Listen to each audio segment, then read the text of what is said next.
Installing a new ABS Gladiator computer.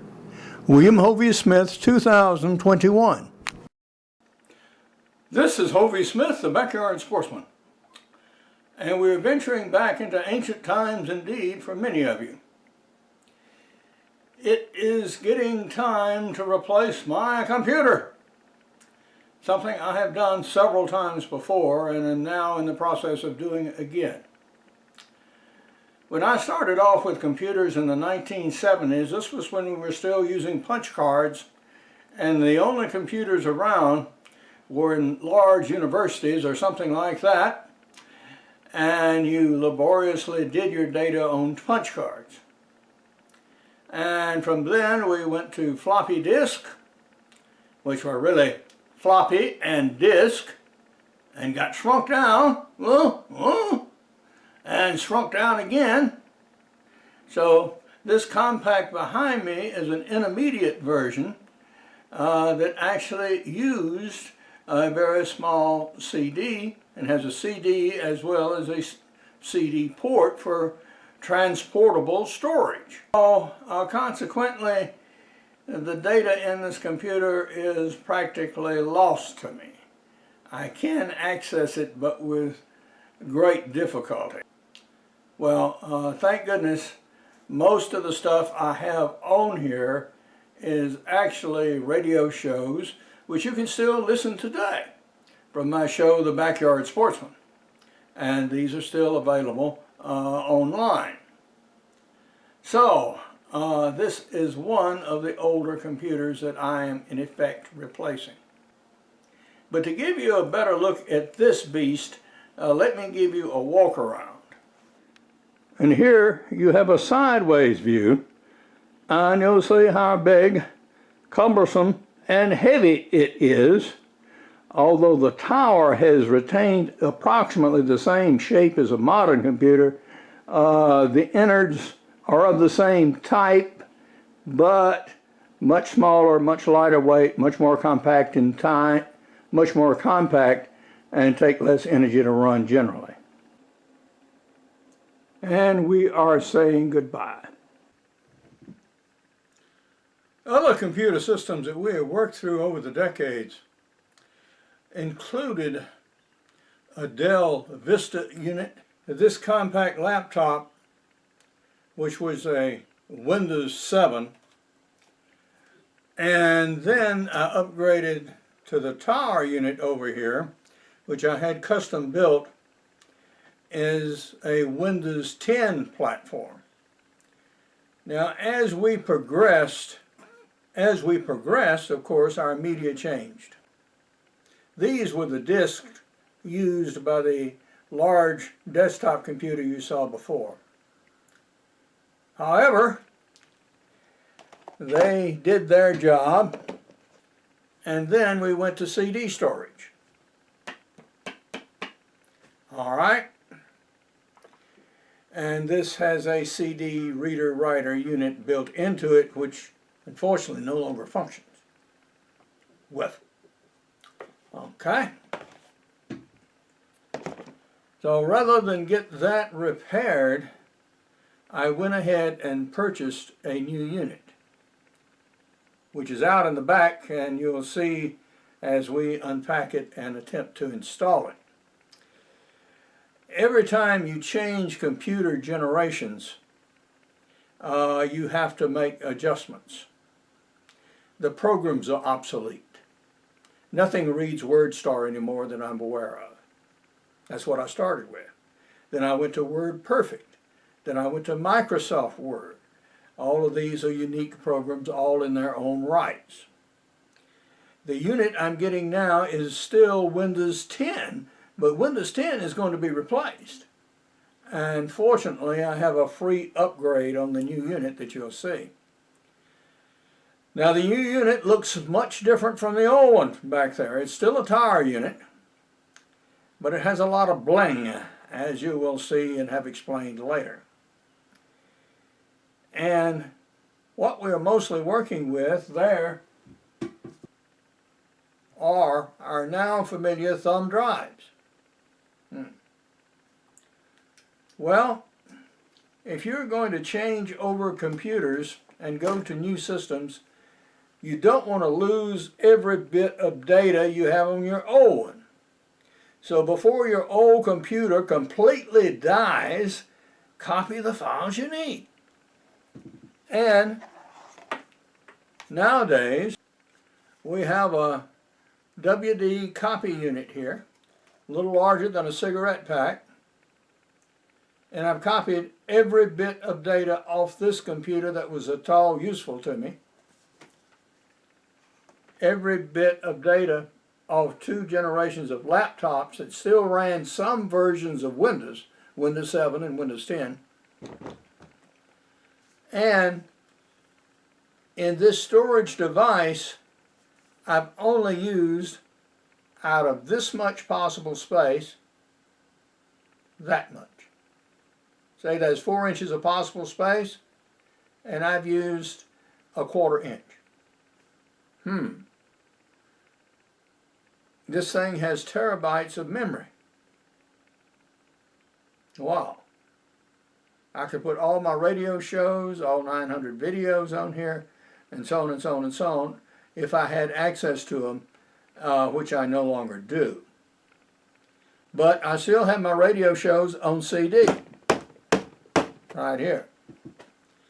And I can purchase an aftermarket CD reader to actually re-record these shows on my new computer, those of which I'd like to have. So we are recovering much, but not all, of what I had in all these generations of computers, because I progressively upgraded and saved each step along the way, which is something you need to do. Okay, let's go out there and we're going to tear into the new one.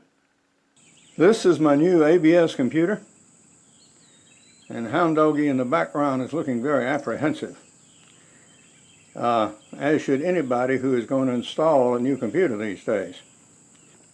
This is a computer as you unpack it. It comes with a keyboard,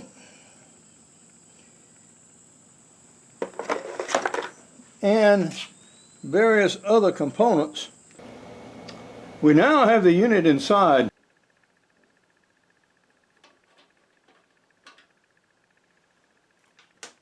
Wow, these are tiny little things.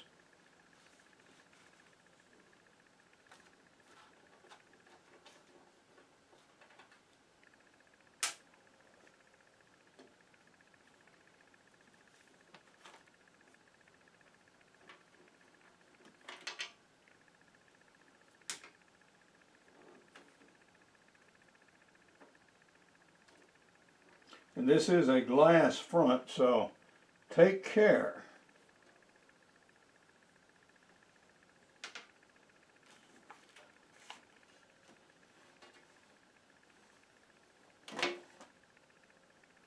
It is suspended a little bit on here. Okay, and put this hopefully out of harm's way. And carefully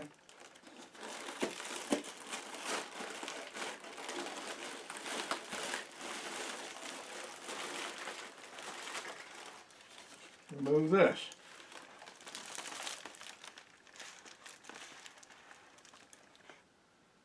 No place to insert a CD. 3 fans on the outside and 2 internal. I want plenty of air circulating through this thing.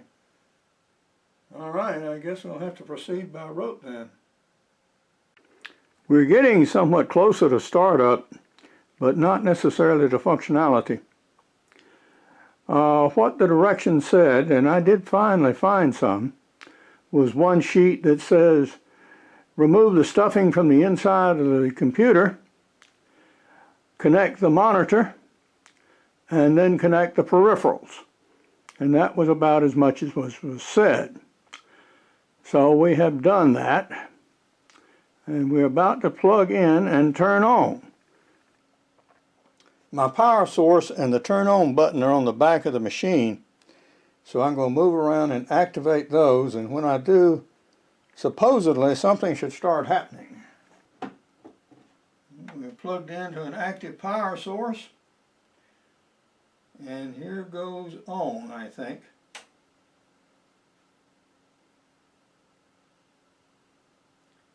And I don't hear or see anything.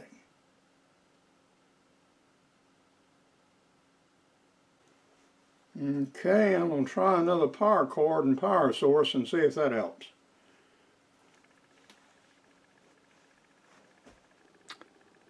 I have had partial success. We have the unit up and running now, as you can see in all its luminescent glory. Although it was not quite obvious how to turn it on.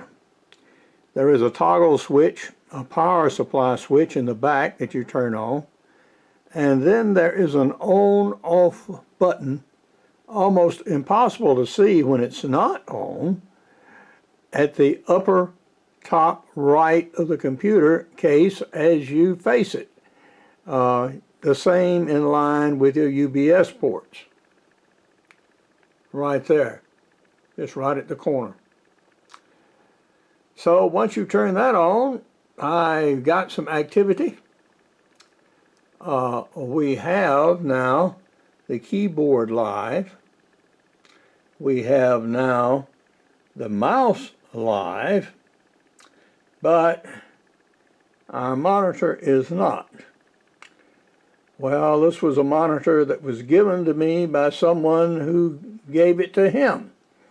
And I suspect the reason they gave it to him because it no longer worked. And I cannot get it to function. It plugs in and it shows a light, but the on-off switch, which you touch to activate, is not operable so far as I can determine. Well, with some help from a friend, we are getting there slowly and getting everything up and running. Just signed on to Microsoft, and so that's getting the computer started, and it is sitting over here blinging and running and doing its thing and making almost no noise. The noise you hear is my air conditioning unit. So it's a very quiet computer. I have succeeded in making the system fully functional. The computer, as you see, is flashing away, as it is prone to do. I have it connected by cable to the printer, which that connection uses a USB connection, by the way, on that particular printer. We have our drive with the programs as well as the data from two computers resting on top of the ABS unit, and it is functional and I'm able to access those files. We have installed speakers, so it will work with both external speakers as well as headphones, and we have successfully installed the monitor and are able to bring up the programs as you see. And I now have something going which is the voice recording of my novel. And I'll turn it on and let you listen to a bit of it. Dressed in cargo shorts, a loose-fitting short-sleeved cotton shirt, and tennis shoes, he ventured down Fremont Street during mid-afternoon. It was too late for lunch and too early for supper. But he was hungry and thirsty anyway. Beer and whiskey ought not to be too difficult to find in Vegas, he thought. Food might be a little more of a problem. The midday inhabitants of Fremont Street consisted of tourists and performers working the street who were there to see and be seen. One group was setting their instruments and amplifiers up on stage for their event that evening. Lining the street on both sides were shops selling everything from fine arts to the gaudiest of Las Vegas trinkets, many of which were very similar to Mardi Gras beads.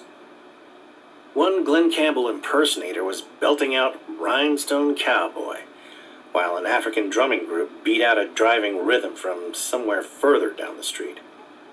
The diversity of the noisescape was equaled by the variety of costumes. Having lived in San Francisco, he was not surprised to see guys dressed in black leather and chains, as well as drag queens sporting formal dresses from all periods of history.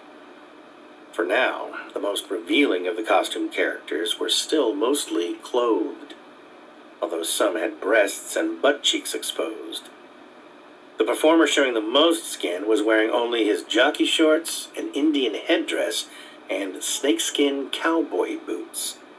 He was belting out country songs and accompanying himself on the guitar, doing a version of "It Never Rains in Southern California." He spotted a pair of apparent nuns from the rear and wondered what the Holy Sisters were doing in such a place. When they turned around, he was startled to see that their habits had been cut away, and their breasts were exposed, which sported blue tattoos. They smiled when they saw the surprised expression on Roger's face.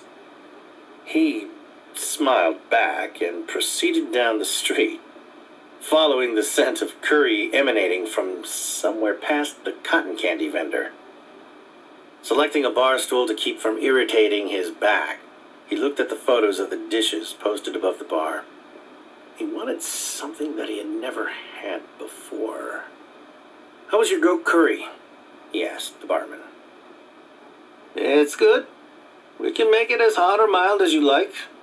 I should warn you that it has bones in it because we cook them with the meat to extract all the nutrition from the animal. It is one of our most popular dishes.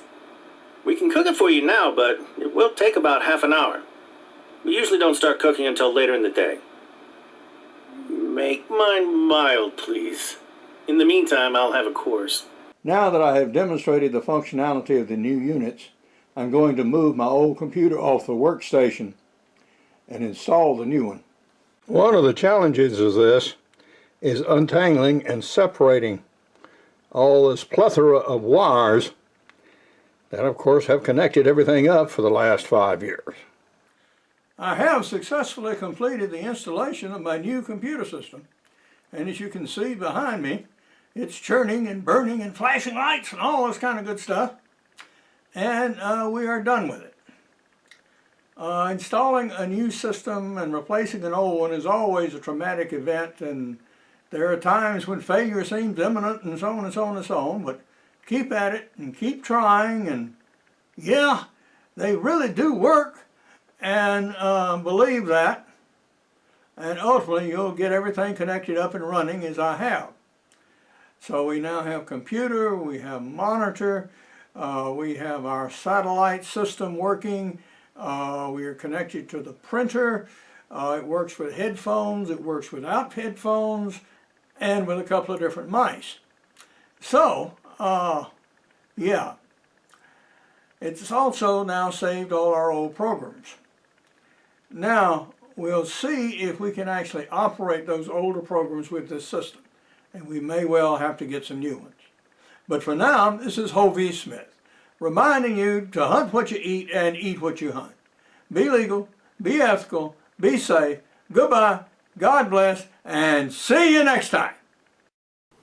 The ABS Gladiator was many times more powerful than the computers they replaced or any combination of them. The reading of my romance adventure novel, Until Death Do You Part, was read by Fleet Cooper, and this 12-hour audiobook is available from lanternaudio.com for $14.95. On Monday, August 2, I'll be on the Author Show discussing my business book, Make Your Own Job Anytime, Anywhere, at Any Age. Hunt what you eat and eat what you hunt. Goodbye and God bless.